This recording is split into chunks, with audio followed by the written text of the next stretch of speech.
NASA's next crewed mission to the Moon has been delayed after its powerful rocket was returned to the assembly building for repairs.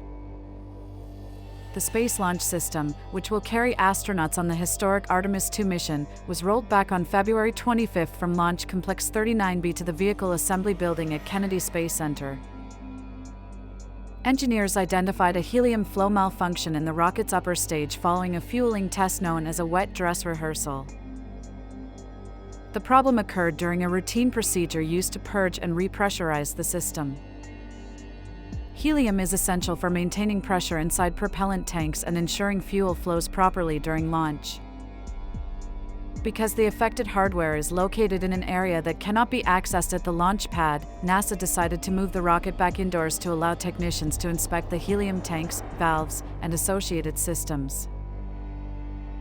NASA Administrator Jared Isaacman said the issue could have several possible causes and that the rollback will enable teams to determine the source of the malfunction and implement corrective measures. Artemis II is scheduled to send 4 astronauts, Reid Wiseman, Victor Glover, Christina Koch, and Canadian Space Agency astronaut Jeremy Hansen, on a 10-day mission around the Moon and back to Earth. The flight will mark the first time humans travel beyond low Earth orbit since the Apollo era.